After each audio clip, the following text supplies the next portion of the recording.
So Apple Watches are notorious for congratulating you on standing up, even if you haven't stood in hours. And so it's always the joke. It's like, oh, I'm doing it. Yeah. Yep, I stood up.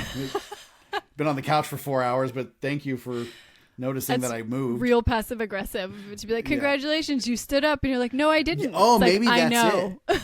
Maybe that's it. Maybe Siri's just being a bitch, and she's like, hey, you reached your stand goal for the day. You had to stand up 12 times, fat ass.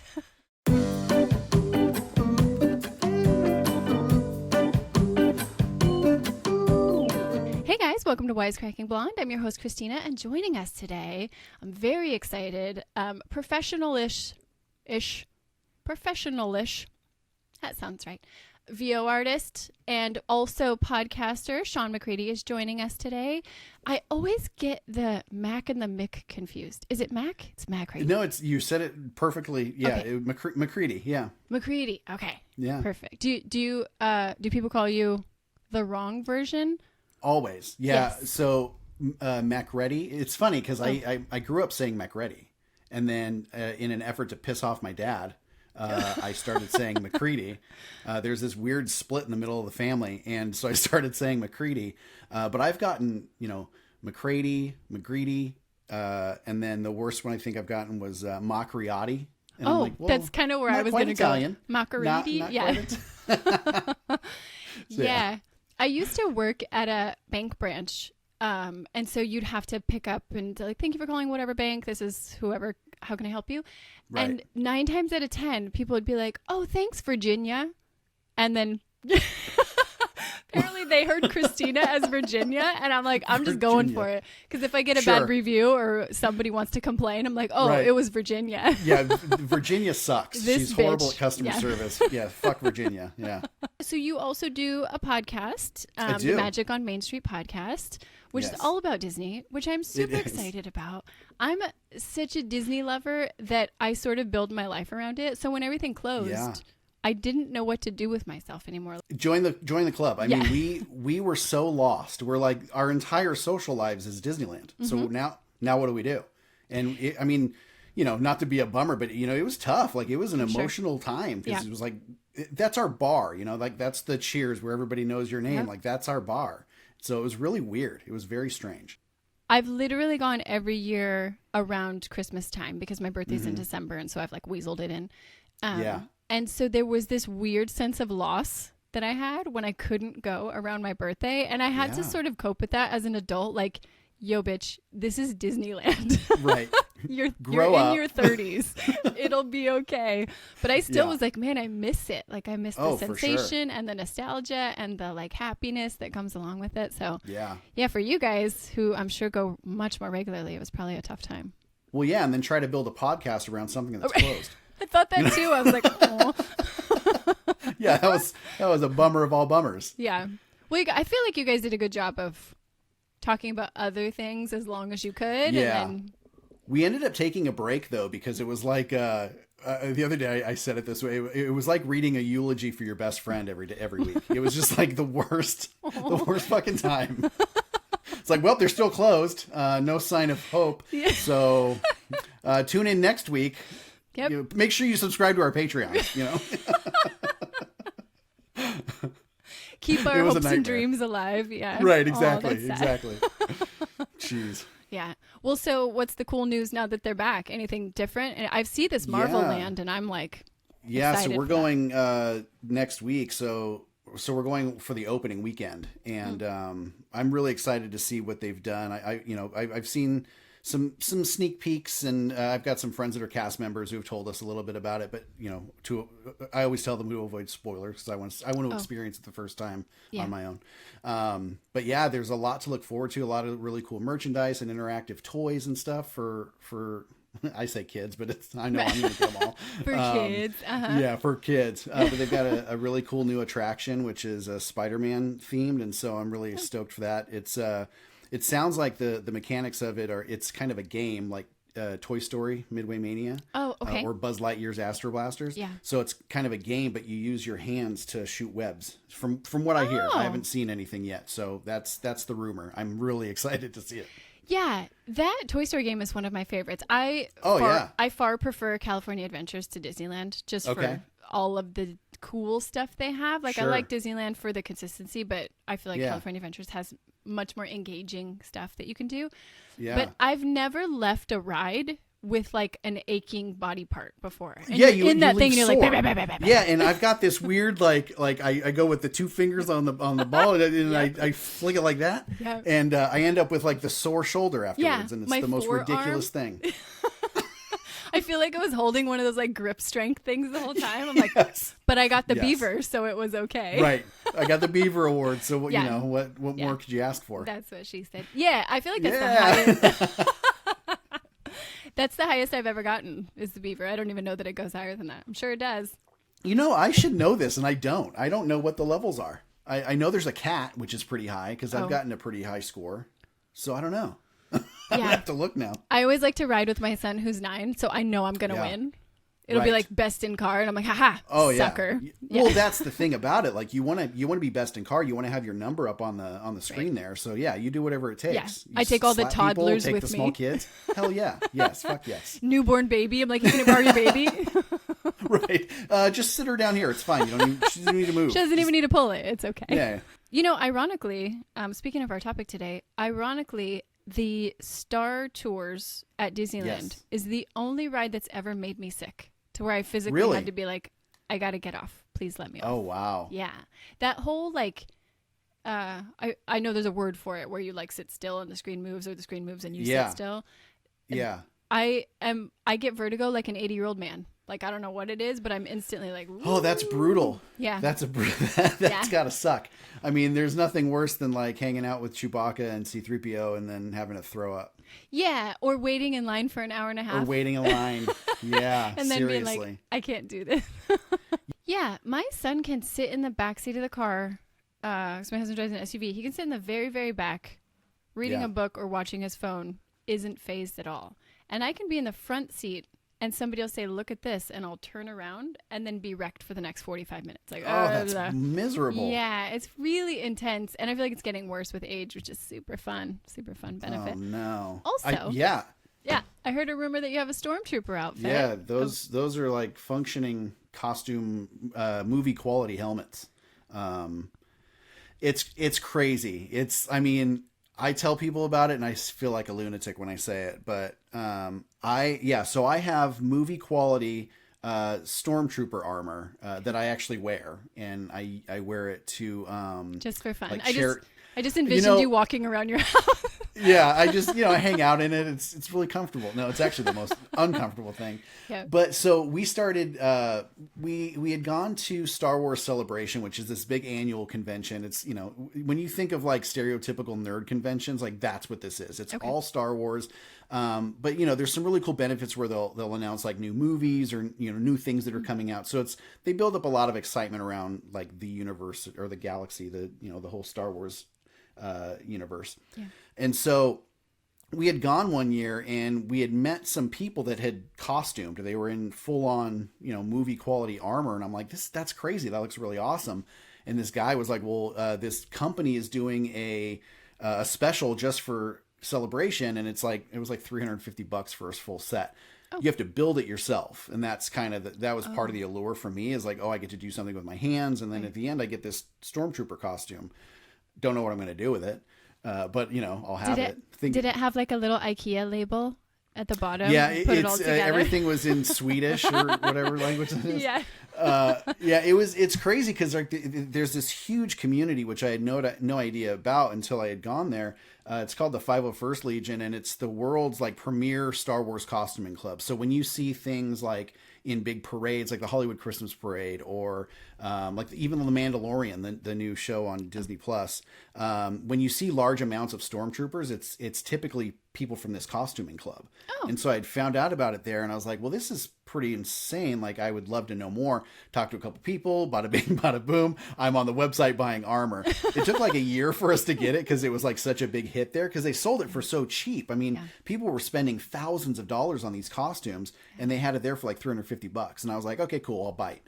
So I got it, I built it, and I joined this club, the 501st Legion, and it's a service organization. So they go around and they do charity events at like children's hospitals or charity walks. Like I'm very big on the Alzheimer's Association. My grandma passed in 97 from Alzheimer's, and it's been this thing where I'm just like, I'll donate what I can, but like this gave me an opportunity to donate my time while doing something fun. I mean, I dress up like a stormtrooper. Yeah. And there's always kids there, so you always get like the big smiles and hugs, and they're all just so jazzed to see you. But yeah, it's a movie quality stormtrooper costume. If you watch the finale of The Mandalorian season 1, there's a ton of stormtroopers. It's a bunch of my friends. Like it's a bunch of people that I know and have gone to these events with. I mean, I ended up making it into the Rogue One bonus features in my costume, which was kind of cool. You'll never know it because I've got a helmet on. But you could just tell people. Yeah. Believe it or not, I don't care. I made it, and it was it's a pretty cool thing. But it's probably the geekiest thing one of the geekiest things I've ever done. Yeah. Yeah, I had a good friend who had the full Darth Vader. Same, it was movie quality. And he treated it like it was an inheritance to his children. Oh, absolutely. Like he was like he would only wear it at their birthday parties. Okay. And he would disappear and then come out in the costume, and nobody could necessarily touch him or pull on him or whatever. Right. And so he did his whole like stay away from me Darth Vader thing. And then he would disappear and he'd be like, "Oh, Dad's back." And then that's so cool. And they bought it. So it's like Santa Claus but better. Yeah. Santa Claus with a lightsaber. Yeah, but it was very much like it was like an old lady's antique china. Like he very much was, don't touch it, don't look at it. I'm gonna put it back in its case and keep it safe. Yeah. Yeah.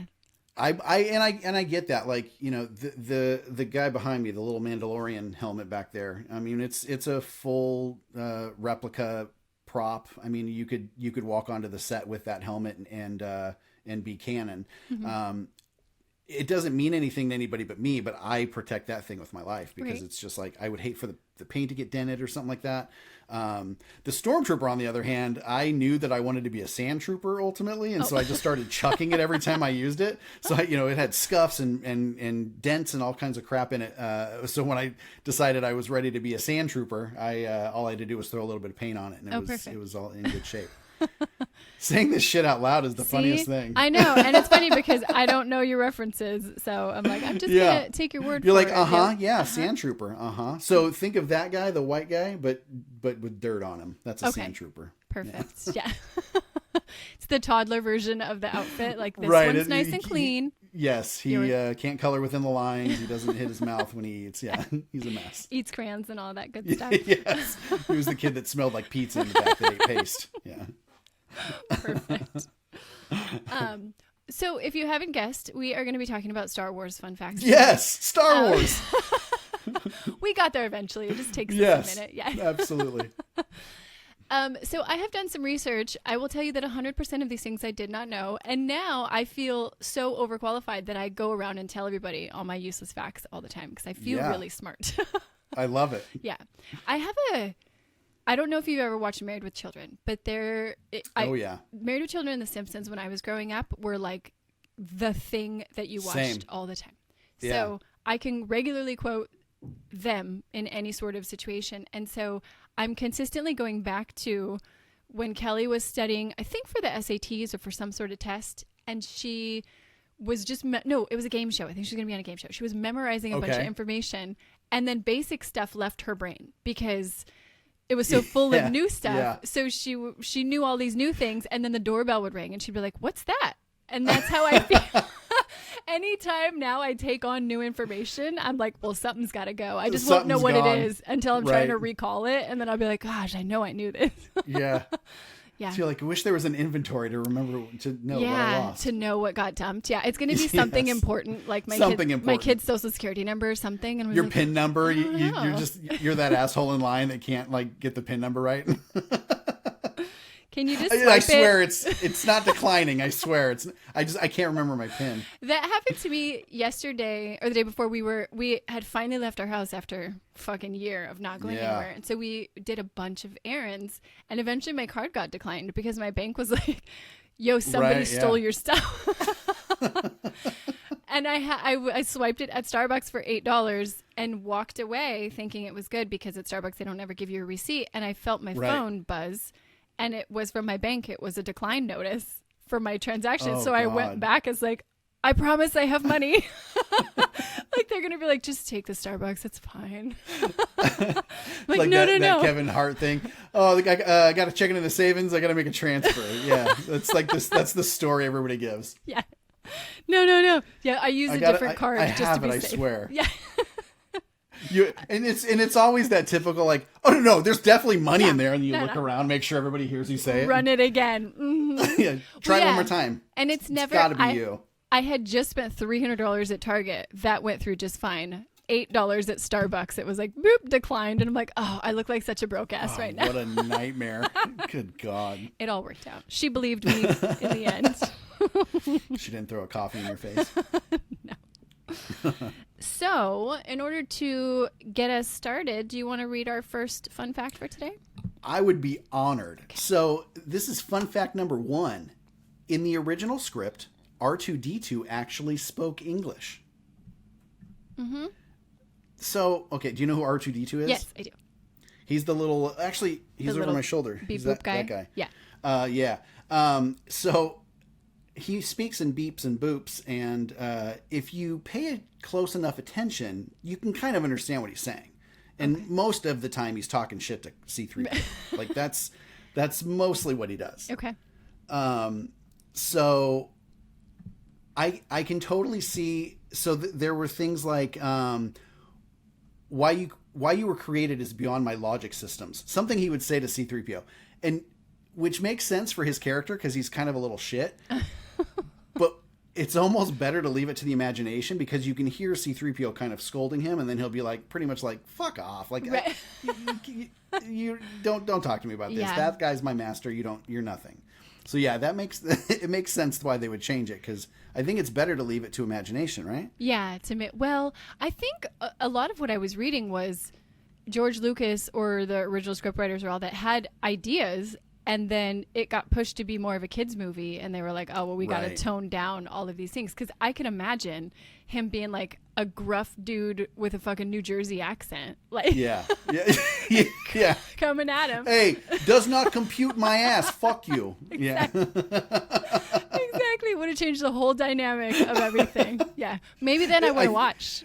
He would have been more of a major character. I mean, he's been in every Star Wars movie. Mm-hmm. And so he is a very major character. But as far as like memorable quotes, I mean, there's no memorable quote. You know, he has a couple memorable sounds pretty much. Well, yeah. And eventually, I don't think they replaced him with that BB-8 character, but I think that was like their new and improved. But it was exactly that where it was like, look, we have this other droid you can focus on. BB-8 was a really easy character for me to latch onto. I actually got a tattoo of him right there. Of course you did. Yeah. You are a diehard man. Who just? I am a nerd. I have a little baby Yoda back here too. Is that Grogu or actual baby Grogu? Yoda? Okay. Yeah, mm-hmm. Yeah, Grogu. Okay. It's got a little Mickey ice cream in his hand though. It's kind of cool. My wife and I do Friday the 13th tattoos, and that was one of the designs they had. There's a little 13 in BB-8's band right here. Oh. Yeah. Just every time there's a Friday the 13th, you go get a tattoo? For a couple years, yeah. As many as we can hit. So I've got 2, 3, 4, 5, 6, 7 of them. Huh. Yeah, the last one we were supposed to get was the day that everything shut down for COVID. Oh. Fuckers. Yeah. Well, you had to know. Yeah. I mean, fucking Friday the 13th. I know. I was like, well, what better day? Yeah. That was the day Disneyland closed. That was the day I couldn't get a fucking tattoo. I was like, yeah, this is great. Hate my life. Well. Yeah. I loved it. Yeah. Yeah. I know you guys are in a different area. Philip has recently been trying to get a tattoo. And the pretentiousness the saga of the San Diego tattoo artist. I'm like, what the fuck, man? And then it dawned on me because I've only gotten one of my tattoos in San Diego. And then the other two I got elsewhere. And I'm like, oh, yeah, no. The one guy that I got in San Diego was a dick and real pretentious. And the other two were cool as fuck. And we're just like, yeah, man, whatever you want to do. It's such a weird environment. And thankfully it all worked out. And his sleeve is turning out super cool. But it's weird. Yeah, yeah. But he had told stories about how, like, they wanted a deposit before they'd even draw anything, but it was like a crazy ridiculous deposit. Yeah. I've known I have a lot of tattoos. I've known artists to do that, but like before you even like start talking about concept, like let me know what you're about first. Right. Hey, tattoo artists, if you're listening to this, give us a fucking break. It felt really, I was like, okay, well at least now I know that I'm going to stay out of the area when I get my next one. Actually, the guy that he's going to now, I'm probably going to go to him, but yeah, come up to the IE. We're a bunch of scumbags up here. We'll do whatever. It. Yeah. He's like, I got all my shit in Baltimore, man, and everybody over there is down to fight. Like you walk in and they're like, oh, you want a full sleeve? Cool, we'll do it. Sit down, take off your shirt. Yeah. Seriously. Yeah. We'll draw something up. It's gonna look like shit, but I got a tattoo. But whatever, it's hand drawn. It's hand drawn. I'm very motivated to get a Captain America tattoo to like further my obsession with Chris Evans. Although it's not necessarily about Chris Evans, but it is. That actually is a really cool. I like that. Mm-hmm. So did you like Captain America as a character before Chris Evans? Okay, so here's the thing, and we just had this conversation because Phil and I just did the Marvel one. Okay. In the break room of the bank I used to work at, there was 7 DVDs. One of them was the Avengers movie. The other one was the first Captain America. So it was all there was. So I just like watched that shit on repeat. I loved the Avengers movie. I hated the Captain America. I'm not a big fan of the Captain America movie. Yeah. But I love the Avengers movies. I love all of them. They're I think that whole franchise is amazing, but Captain America was not my. I mean, it's definitely like bottom 5 on my list. It was meh at best. Plus, I'm weird about color saturation and like feeling like things are fresh, and it just felt drab. And so in my mind, I decided eventually Captain America is gonna be cool. So I just got to power through the first one. Yeah. And then the guy who had brought all the DVDs was explaining the lore behind Captain America and how important he is to the franchise and how his role is always to do the right thing. And so I have such a strong sense of right and wrong and justice. It's really stupid. Like I will fight other people's battles all the time just as to prove a point. Oh my God. I wish I had known this about you. I'm the same exact way. I have that fucking white knight complex and I follow all the rules and I get pissed. Exactly. I'm a little bitch that way. And I'm a chicken shit. Yeah. And I'm like, I don't want to break the rules. I want everybody else to just follow the rules so I don't have to break the rules. Yeah. Seriously. Yeah. I'm a douche. So in watching all of these things, Endgame is my favorite movie of all time. Like it has every time I watch it, it hits all the right things. Yes. And I have decided at this stage in the game that Captain America always does the right thing. And in the end, what he decided to do was follow love. And I'm like, that's because he always does the right thing. Because he always does the shit. That's big. Right? So the tattoo I'm gonna get is gonna be the song that they're dancing to at the end. Where it'll be like the musical notes of the song they're dancing to. Yes. He always does the right thing. That's so good. I love that idea. That's amazing. Wow, that's a completely different perspective on Captain America. That I love. I mean, the right thing, sure, but the way he went out, there was so much controversy about it, and it's like the way you put it, it's the right thing to do. Mm-hmm. Yeah, it upsets me to my core. I can't even tell you. I get physically upset. I watched Falcon and the Winter Soldier. I got upset about it. I was going to ask, like, how do you feel about it? I got angry. They don't need to replace him. They can find somebody who does a similar role, but they don't need to be like, this is our new Captain America. And I get it, and it's in the fucking comics, and like there was multiple Captain. I got it. Yeah, I get it. I don't care. Yeah. Yeah. I'm glad the way it ended. If it was going to go that way, I'm glad they ended it the way they did. Yeah, I get emotionally attached, and so when I get attached to all these people and then they kill them all off, I'm like, fuck you, Marvel. You have lost my affection. Yeah, you sons of bitches. I didn't know how it was going to go with Infinity War. I was like, these guys, who's coming back, who's not? Like, and then, the way that, Disney, Star Wars, Marvel, the way they leave you hanging for a year to like just, hang in the wind and just. Well, yeah, and I was pissed about theorize. it. I was like, oh, they're just going to fucking kill everybody and then like leave you. And I'm not familiar with the comics at all. And so I was just going based on the movie. And I know a lot of people who were familiar with the stories were like, don't worry, they're gonna wrap it all up, things are gonna happen, right? And that final scene, the on your left, every time I watch it, I will go seek it out on YouTube just to watch it again. Oh, it's so good. Yeah, they had such great like key moments from that whole series. Like they did, tying it all together while respecting the lore. Like they did such a good job. I love that Marvel and some people hate on this. I love that Marvel and Star Wars are under Disney. I feel like they had such an arsenal to pull from when it comes to like their creatives that they're just not, they can't put out like a bad movie. It's debatable with Star Wars because it's super debatable because there's the purists with Star Wars. Like, I love the original trilogy, but if you ask me what my favorite movie is, it's not anything from the original trilogy. It's Rogue One. I think it's such a wonderful story, and it ties everything together, and it's completely separate from the Skywalker saga.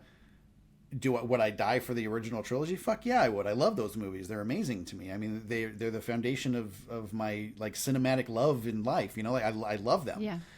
But I mean, you can tear away from the originals and still have good quality content. Like, you know, people will say what they say about the sequel trilogy. The Rise of Skywalker left a lot of people pissed off, but you know, at the end of the day, it engaged me, it entertained me, and I learned something new about some of these characters that I loved for my entire... I mean, I'm 42 years old. I've been watching this shit for a long time. So I got to learn a lot about these characters that I might not have ever known if that trilogy didn't come out. So I find value in all of them. That's the Jar Jar Binks series, right?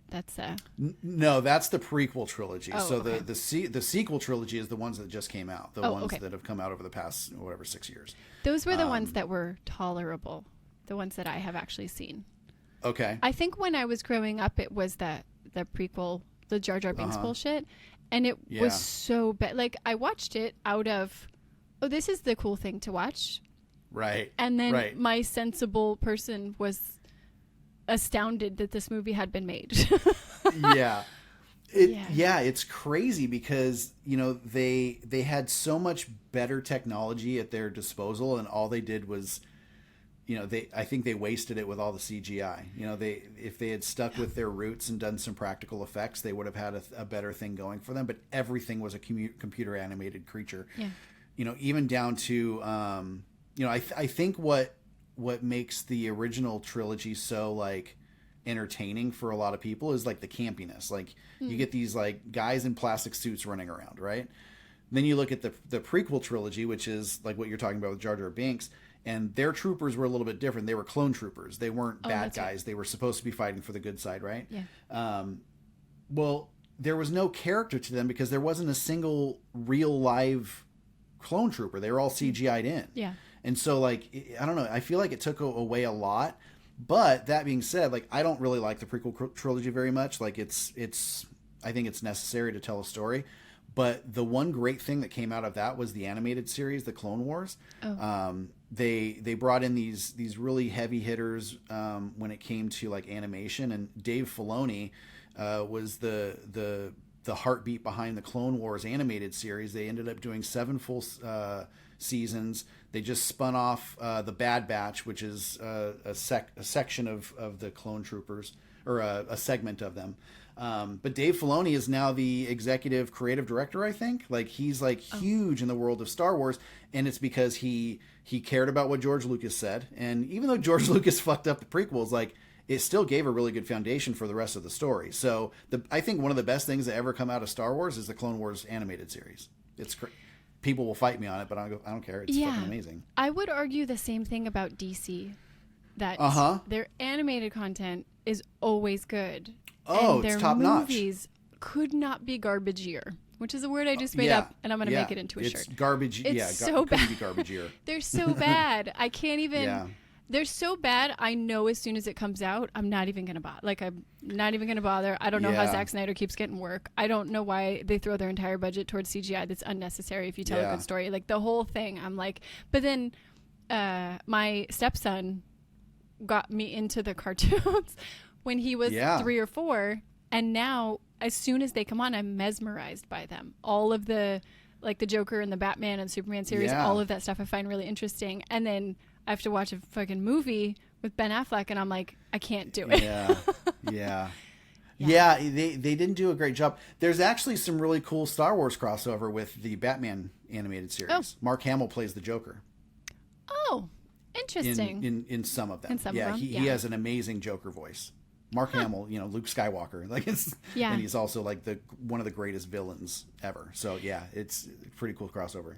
Yeah, I do think and we'll talk about Mark Hamill. I do think it would be hard to have played that thing and never be able to get past it. Like, he will forever be known as Luke Skywalker, and now he can't. I'm sure there's jobs. Well, and what a terrible character to be known for. I mean, yeah. Listen, as much as I love Star Wars, Luke Skywalker is a whiny little bitch. Yeah, he's the worst. You know, like for most of the series, he's just a little whiner, and it's like I was never ever intrigued by Luke Skywalker, even as a kid. I remember my favorite character was Chewbacca, and it always will be. Like Chewbacca is an amazing character. He doesn't get enough play. I'm glad that they brought him back for some of the sequel movies and gave him a little bit more of a storyline. Like they brought him in for Solo, that spinoff that they did with Han Solo. Yeah. But you know, if I had to pick like one of the more bigger name characters, it'd be Han Solo. It's definitely not Luke Skywalker. Of course. He was terrible. He was a whiny little shit, and I'm like, ugh, you could have done better. But when they brought him back, he was still kind of bitchy in the sequel trilogy, where Rey brings his lightsaber up to him and he tosses it over his shoulder. Like, there's so much static for that stuff, but like that's his character. He's kind of just like a douchey guy. Just a dick. Yeah. Yeah, he's a dick. Well, yeah, and how do you not, of all the characters, how do you not side with Indiana Jones? Like, yep, this is the guy. Sure. He's clearly a badass. Like, he's got some swag to him, and then you've got this douchebag that like complains about everything. Yeah. Makes out with his sister. Yeah. You're not my father. Let me kiss my sister. Yeah. I'll show you. Yeah, right. All right. Fun fact number 2. In the pitch meeting for Return of the Jedi, George Lucas wanted it to end with Luke putting on the Vader mask and saying, quote, "Now I will go kill the fleet and rule the universe." They talked themselves out of it since the franchise was meant for kids, and they felt that was too dark of an ending. Yeah. That one, I didn't know that, and that's super crazy to me. But also, I guess I kind of expected, because originally, Return of the Jedi was originally Revenge of the Jedi. Oh. And they talked about it. They had some discussions, and they had decided to make it Return of the Jedi because in the lore of it all, George Lucas had said, well, Jedi don't get revenge, so it can't be Revenge of the Jedi. Mm-hmm. So they went with Return. But then also what you're saying, there's a lot of things that they wanted to do that were a little bit more dark and more adulty, and when they decided, hey, this should be more of a kids movie, they toned it down a little bit. Mm-hmm. I think that may have saved the Luke Skywalker character, now that we're talking about it. Yeah, it would have given him a lot more.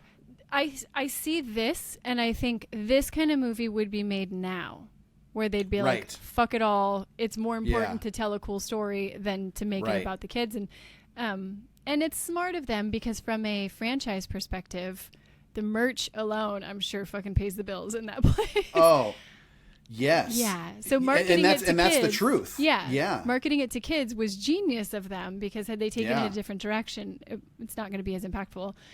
But I see a lot of people, no offense to you, in a similar age range who relate to it similarly, because they grew up with it. And so it was my childhood. All of those movies came out around the same time. And so there's a different connection with it. And perhaps that's why I'm not as connected with it. Also, just because I wasn't as nerdy then as I am now. It's taken a while. Yeah. Yeah. So I don't think I would have appreciated it as much then. But I definitely see a lot of, as you watch it back, there's definitely areas where you're like, oh, that could have been better, darker, meaner. And I think with the new ones, they do a better job of dealing with that. They do a great job of that. It's kind of like what they did with Harry Potter, where the movie grows up with the audience, and I think that it was probably one of the better decisions they've made, because while, and spoiler alert, if you haven't seen it by now, go watch it. Someone dies. When Han Solo gets killed, I mean, I can't imagine that in the original trilogy. I can't imagine that even in the prequel trilogy. Like, they weren't that dark yet. But then one, you have him killed, and 2, killed by his own kid. Like, that's a fucked up storyline. Yeah. Like, that's something I don't think they could have gotten away with 10 years ago. Well, 20 years ago, I guess. I agree. Yeah.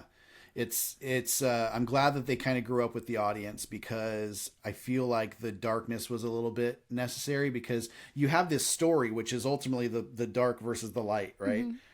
And the light was like super good guys, cheesy, like whiny little brats. But the dark was just kind of like, oh, I choked that guy, or, like, I'm taking over this world. Sure, they murdered an entire planet of people. Yes, absolutely. But it's all off screen. You don't really see, like, you don't see what they're doing that's bad. You see the planet explode, but it's not really like in your face death. Yeah.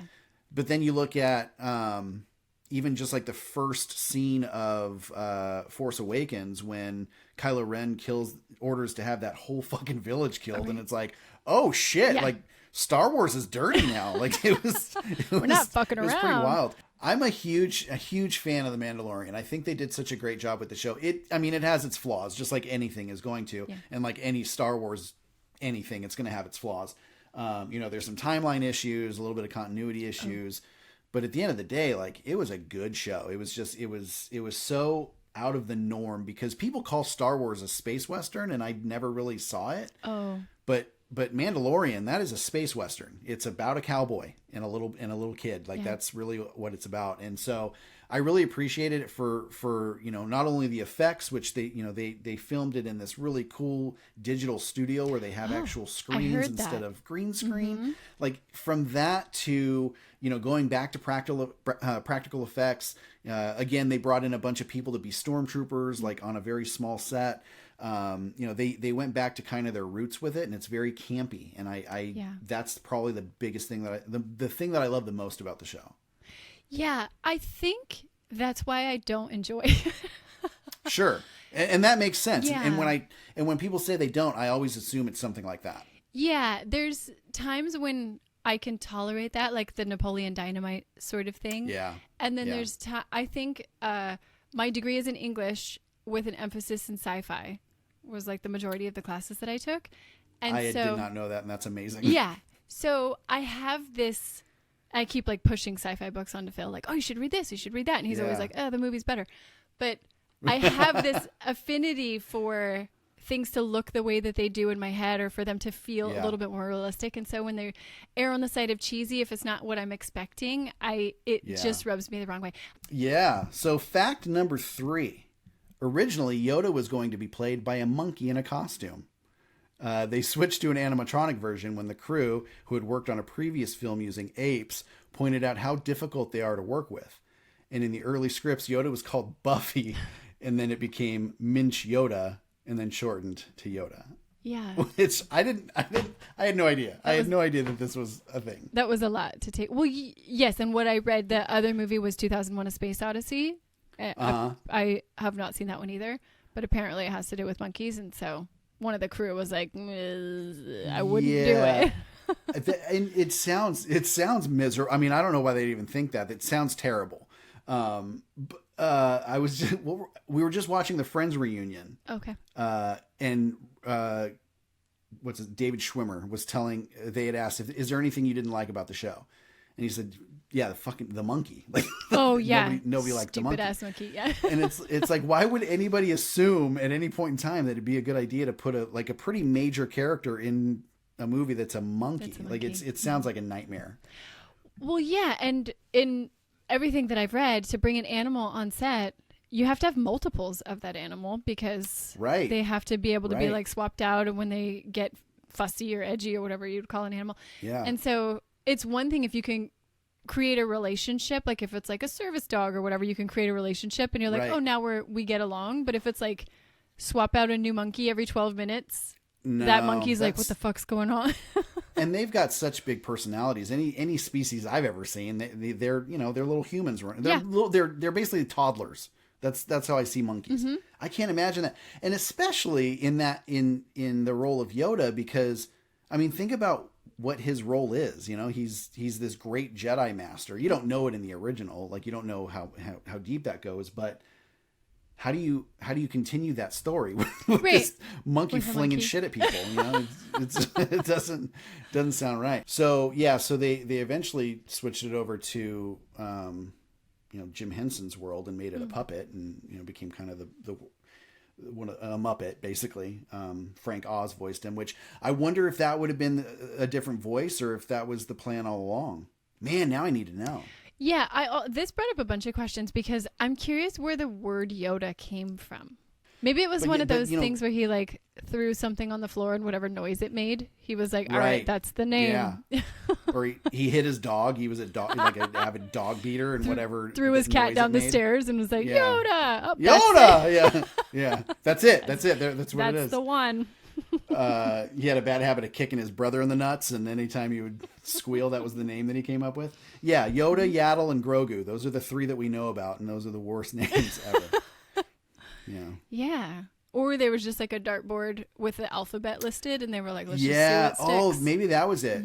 That actually makes a lot of sense. I can't imagine knowing that this character is going to be so big in the franchise to just be like, fuck it. We're just going to, cat coughed up a hairball. It sounded like Yoda. Yeah. That's what we're going with. Yeah.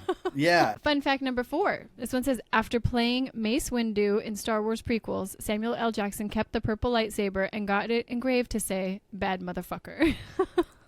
Yes. And this matches the engraving on Pulp Fiction. Pulp Fiction, his wallet. Yep. The BMF wallet. I like Mace Windu enough. I like Samuel L. Jackson a lot. But the two roles that I like him the least in are Mace Windu and Nick Fury. Oh, really? The fact that he got a purple lightsaber is kind of a big deal, because I actually just saw this video the other day. It was old footage of like behind the scenes, and it was pretty iconic. Samuel L. Jackson standing next to George Lucas, and he's like, "So, what do you got to do to change the color of your lightsaber?" And he's like, "Well, Jedi are green and blue, and Sith are red. That's just how it is." So to be able to say, well, I'd really like a purple one, right, and him grant it, like, that's a pretty big deal. Yeah, I wouldn't say no to him for anything. I mean, how do you? Yeah, because I mean, even by then, he was such a big name. Oh, yeah, and he's just such a presence. If he walked up and was like, bitch, I want your car, I'd be like, all right. Like, I'm not going to say no. Purple, motherfucker! Do you have it?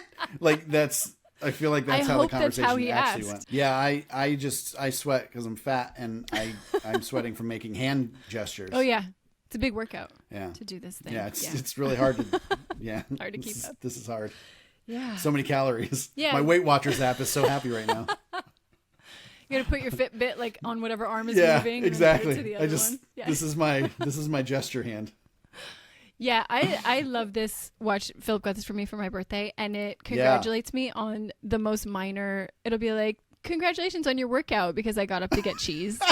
Or went to the bathroom. Yeah. I'm like, yes, go me. So Apple, it's not an Apple Watch, right? No, it's a Samsung. You're not. Okay, yeah. Samsung. So Apple Watches are notorious for congratulating you on standing up, even if you haven't stood in hours. And so it's always the joke. It's like, oh, I'm doing it. Yeah. Yep, I stood up. Been on the couch for 4 hours, but thank you for noticing that I moved. Real passive aggressive to be like, congratulations, you stood up, and you're like, no, I didn't. Oh, it's maybe like, that's I know. it. Maybe that's it. Maybe Siri's just being a bitch, and she's like, hey, you reached your stand goal for the day. You had to stand up 12 times, fat ass. Yeah, you're like, that's probably what I have it to is. Pee. So yeah. I've gotten in fights with the robots in our house because I don't know what, and this sounds insane, but sometimes I feel like they're giving me attitude. Yep. I'm like, hey, well, I have one in here. Alexa, do this. She's like, okay. I'm like, fuck you. Don't talk to me that way. Attitude in your voice. How dare you talk to me that way? I'll unplug you.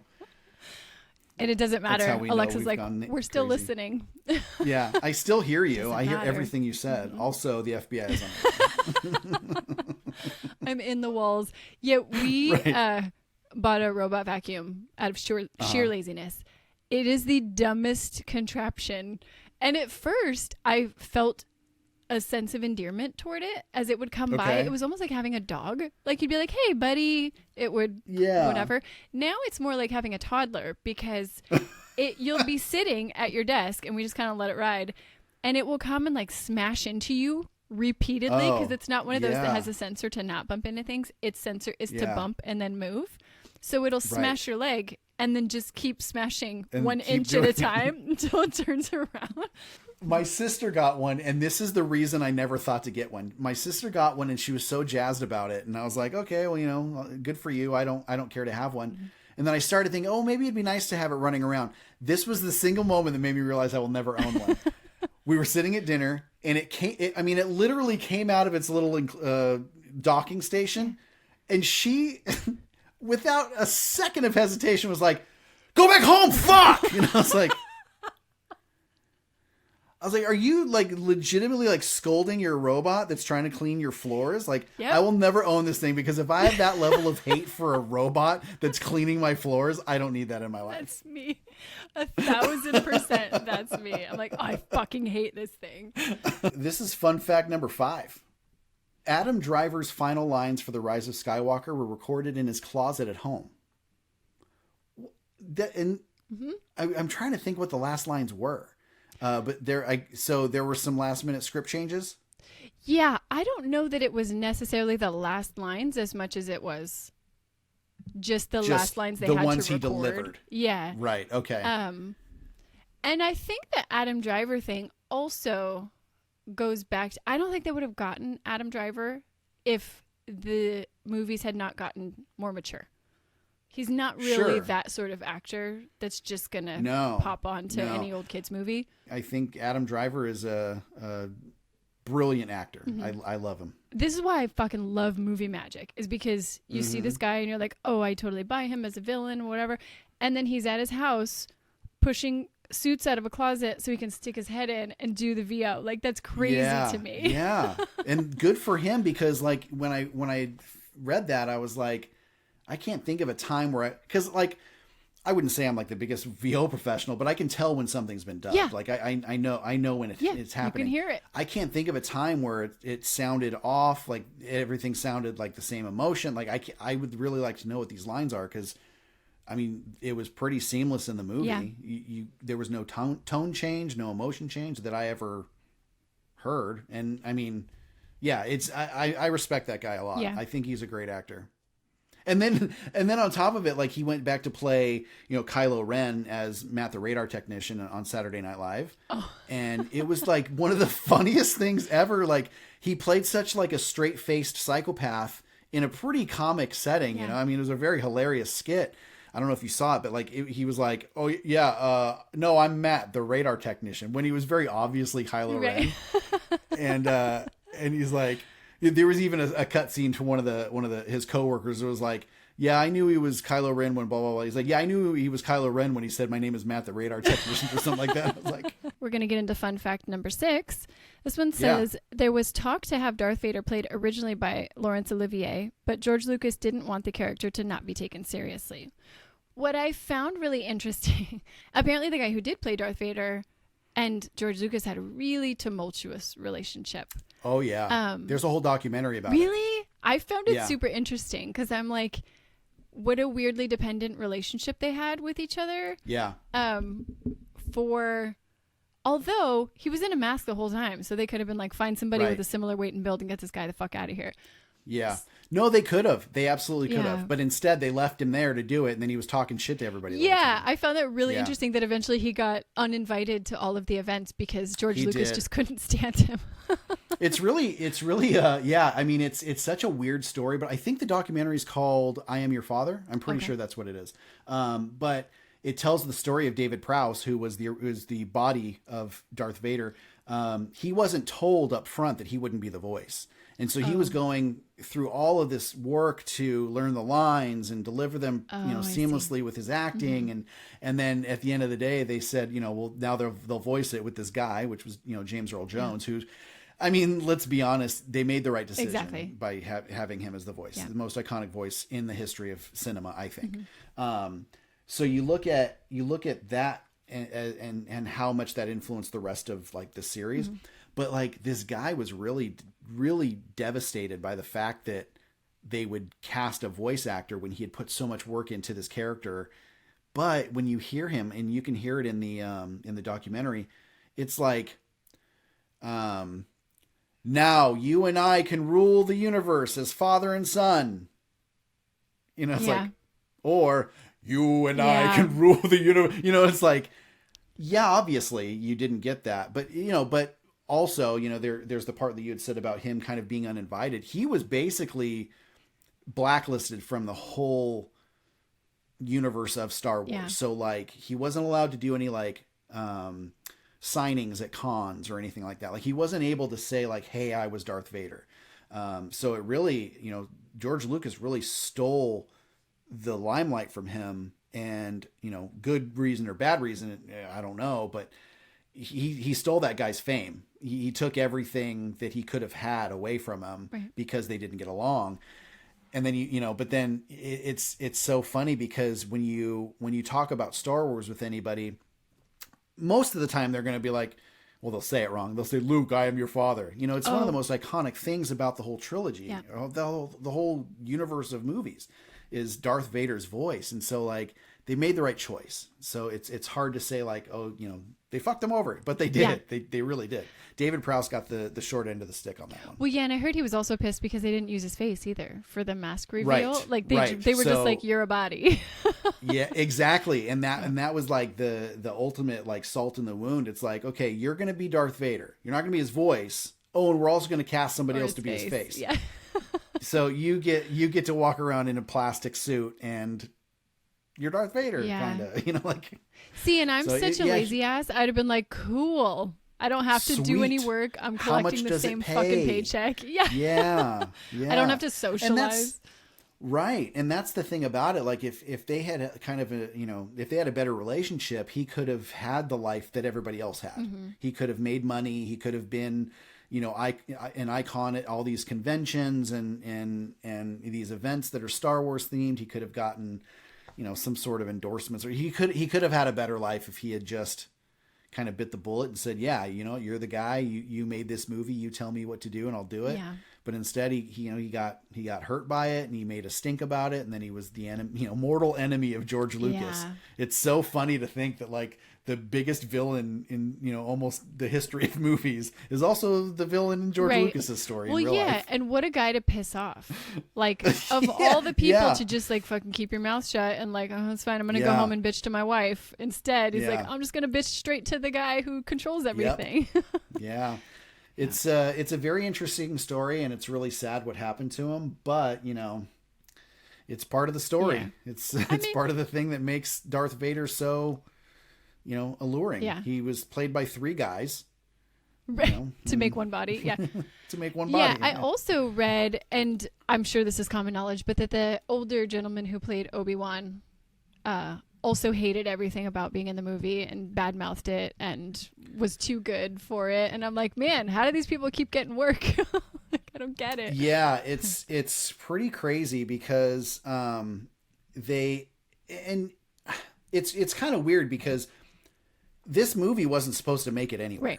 Right. This was supposed to be some, one-off flick that nothing's ever going to happen with it. Nobody's ever going to see it. Like they all assumed nobody was going to see it. And so, when you look at Alec Guinness, who, that's right, was a pretty well-known guy. Like he had a pretty good career, and he was a war hero, and he was a pretty decent dude. Mm-hmm. And then you bring him into this, and there was a lot of chaos and drama between him and George Lucas, and yeah, and then he didn't get ousted the way that David Prowse did, but there's not a lot of drama like in front of the camera that anybody sees. But yeah, there was definitely, he had his share for sure. Yeah, I do tend to think if there's a common denominator that doesn't get along with a lot of people, then they're probably the problem. Right. So it seems like George Lucas leaves a trail of people. Sure, and he's a weird guy. Like he's a very weird dude, and I've never met him personally, but I've seen a lot of really strange interactions with him. He's just kind of when he talks, you go, oh yeah, that guy definitely made Star Wars. Yeah. Like, that guy definitely Pocket made protector. A story about. Yeah, for sure. He's just a dweeby, dorky guy, and he created the thing that I love a lot, so I can't shit talk him too much. But he's a weird dude, so I'm not surprised that there was like conflict, But on the other end of things, you talk to like you hear like Harrison Ford and Mark Hamill and Carrie Fisher, and they all love the guy. Like he was their favorite dude, and it's like, So, he definitely wasn't all bad, but he was bad enough to some people, I guess. Well, yeah, there's some element of you appreciate people who take things really seriously. I'm sure for him, this was his story, and he was trying to hold true to it and being a diehard about it. And sometimes working with those people is annoying as fuck because you're like, no, you need to be flexible and like we can compromise. And when people are not flexible, it can be super fucking irritating. But also those tend to make the best stories because they're like, no, I'm holding true to this thing. I feel the same way about Marvel movies. I feel like they do such a phenomenal job of holding I don't know what's the best way to say it, but holding the line basically is like, we know these characters will act this way no matter what situation we put them in. And they do a really good job of keeping that consistent. So that you eventually, you buy anything they're selling because you're like, oh, well, I know that I can trust them. It's like when I shop at Costco. Like I'm a hoe for Costco because I know I can trust them. And with Marvel or with Star Wars, it's like, they're going to be true to their story. So fun fact, Chewbacca's Wookiee growl is a combination of badger, lion, seal, and walrus sounds. Also, when he's out in the forest, which is either like Endor or Kashyyyk, Chewie was protected by bodyguards who would be on the lookout for bear hunters and Sasquatch seekers. Yeah. Sasquatch seekers. Sasquatch seekers. That sounds like a Discovery Channel show. Sasquatch seekers. Yeah, right? which is, I knew the thing about how they made his voice, but I didn't know that they had to protect him against wildlife. Yeah. I had no idea. It makes sense, though. It's a pretty, it's an animal noise. And I think he'd be out there making that noise and people, or animals would be like, what was was that you? Who was that? Who was that? That doesn't sound familiar. Was that Steve? Yeah. Yeah. Yeah. I think this instantly reminded me of, what is it? Jurassic Park. How the dinosaur noises were just made. I think about the sound people sitting in a room trying to Foley these noises of like, all right, throw a seal in there. Nope, it's not enough. Yeah. Give us a badger. Yeah. Who's coming up with all these options? And it's crazy because do you know what the TIE fighters are? No. They're the circle with the two lines on them, the ships. Oh, yes. Okay. Spaceships. Okay, so the TIE fighters. Twin ion engine fighters, if that's what TIE stands for. That's fun fact, bonus fun fact. That one's made by an elephant. Oh. Because it's just like the zoom noise, right? Like zoom. Random like traffic noises and elephants is how they made the sound of a TIE fighter. And it's such a fascinating thing. Have you ever been to Universal Studios? Once. Okay. Yeah. So they have this show and it's like stunts and effects. Oh, yes. And so they light a guy on fire and stuff. It's the best. I love watching people get lit on fire. Who doesn't love that? But they have a little small section of that performance where they talk about the Foley work. And they bring up people from the audience and they have them, hit shoes on a table to sound like somebody's walking and, the different things acting out a scene. I think I respect Foley artists more than most in the movie industry. Yep.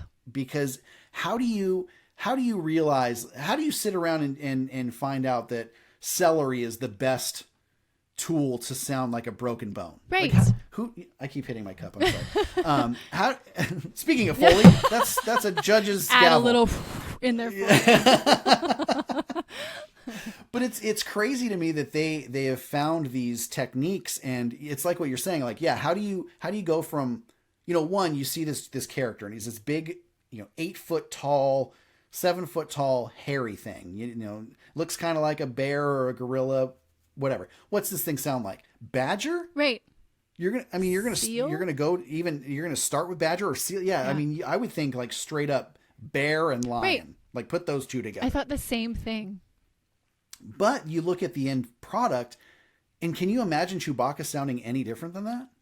Yeah, I think that's one of those things where if he had sounded different, that would just be the noise that he makes. And so we would assume that was the noise he was going to make. But, but yeah, I feel the same way. I watched a couple, going down the nerd rabbit hole, I watched a couple YouTube videos about people making Foley. And just because they just put the scene up on the screen and there's two people in a room that are just running around making all of the noises for what, and it'll be like, here's lightning, and here's a guy with a metal tray just like, woo, woo, woo, woo, this is the thunder noise, and all of these things that wouldn't even cross my mind. And then you see some dude coming up with 4 animals as the most iconic noise probably in recent history. Honestly, I mean, if you're not saying "I'm your father," you're definitely making a Chewbacca yell. You know, it's crazy, and it's funny because, you know, you think Chewbacca, and it's always the, you know, I can't. That was terrible. You would think I'd be able to, it was awful. Fuck, I should practice that. But, you know, you hear that, and everybody assumes that there's like a noise that Chewbacca makes. But if you listen to him, and if you watch all of his scenes, he has dialogue. If you use your imagination, like, he's really answering back when people are talking to him. And it's not always the same noise. Sometimes it's a or you know, like there's like different tones to it, and like it's his voice, and it's so weird to think that it wasn't a guy sitting somewhere and like answering back, and then they changed the voice of the guy or something. You know, like it's weird to think that they have all these sounds that they put together, and then we're able to create a language out of it, because he speaks in full sentences in some scenes, you know. And then when you look at some of the other movies, they do go to his home planet of Kashyyyk, and they talk, and it's like, and there's different, you know, it's just like us, there's different tones of voice and different inflections, and they're having conversations, and it's so crazy to think that they created a whole language out of a few animal noises, sounds. Yeah, it's crazy. Yeah, I find it fascinating when they create languages for movies, like Lord of the Ring. How those people learned to speak Elvish, like that was a thing that was created for a movie, and they went to a linguist to learn how to speak it. Yeah. Klingon is a full language. Yeah, I did my list of weird things that I've done in my life. I'm an ordained minister. I actually call myself a shaman. But I actually, I do. I performed a wedding in Klingon. I learned how to pronounce the words, and I'm not a Trekkie by any means. Okay. Nerds. Just kidding.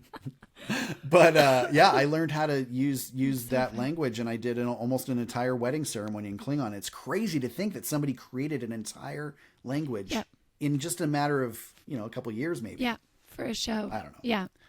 For a show. Yeah. Also, you have friends that not only asked you to become an ordained minister, or you already were, but followed it up by asking for you to say it in that language.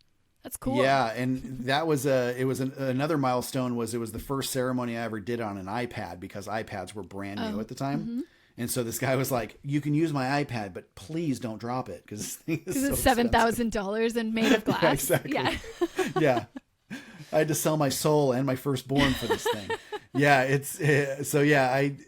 I was already ordained at the time, but my buddy was like, "Hey, I was thinking about doing it in Klingon," and I'm like, okay, sure. Yeah, fine. But then at the end of the day, like, I learned the words, and I learned how to say these things, and it was like it was the best ceremony I've ever done. It was a blast. Amazing. Super dorky and amazing. Yeah, very dorky. We had the same thing. We had a friend who's ordained, and so super cool guy. We just asked him if he could do the ceremony. Very basic. Yeah. But whatever we wanted, we were like, we need you to slip penis in there somewhere. I don't care where, just wherever it flows real nice. And so we got almost to the end, and I hadn't heard it yet, and I was getting really disappointed. And he goes, "I now penis you, husband and wife." Oh, perfect timing. That's amazing. It was like gold. It was my favorite part of our entire wedding. I know, that's something that like a priest or a preacher would be upset about, but like as an ordained shaman, I appreciate that. You do it for the people. Exactly. I do it for the people. I'm here for the people. You want Klingon? You want penis? Whatever you want. You want Klingon penis? Fine. I'll learn how to say it. That would be an interesting wedding. And I'll use the right inflection. Yeah. Very interesting wedding. Yeah. He was wearing a Star Wars costume and just kept talking about dicks all day. I don't know. It was really weird. The take-home souvenirs would be real weird at a Klingon penis wedding. I imagine you could just transfer over like bachelorette party favors probably. For that wedding. Dick unicorn head. Maybe put put like the Star Trek emblem on them or something. Now you got me curious what a Klingon penis would look like, but. Oh, well, I mean, if their forehead have those ridges. That's true. I'm not going to Google it, though, because I don't want the targeted ads. Yeah, don't. No, please don't. I mean, do it on private if you do. And not on a work I'm going to go computer. do it on my work computer just to see what happens. Just see what happens. I mean, hey, I have a job on Monday. You can collect unemployment if anything goes bad, you know? You're still that. I mean, we'll see. I think those are all of the super fun facts that I have for today. We've trivia'd everybody. Mm-hmm. Everybody knows everything there is to know about Star Wars now. Now I'm pretty disappointed because nothing that I say will be novel to anybody. They'll be like, yeah, we know. We heard it. Yeah, we know. Heard Christina, it. We've heard. We know. Shit. Listen, do you want us to know things or listen to your podcast? God damn it. I know. I got to start saving my facts for fact time. Yeah. Mm-hmm. Well, thank you so much for joining me. For sure. This was a blast. Yeah. Can you give a shout out for your podcast? Let people know where they can find it, when it's coming out? Yes, absolutely. I would love to. We do one typically every 2 weeks, but now that the parks are kind of coming back online, we're going to be trying to go back to a weekly format. It's called Magic on Main Street, and it's all about Disneyland, and we talk about new merchandise, events, any new foods. We talk a lot about food. I noticed that. We eat a lot. I followed your Instagram and kept seeing a bunch of. Do you like this food or that food? And I'm like, I like all the foods. Yeah. So all of it. Yeah.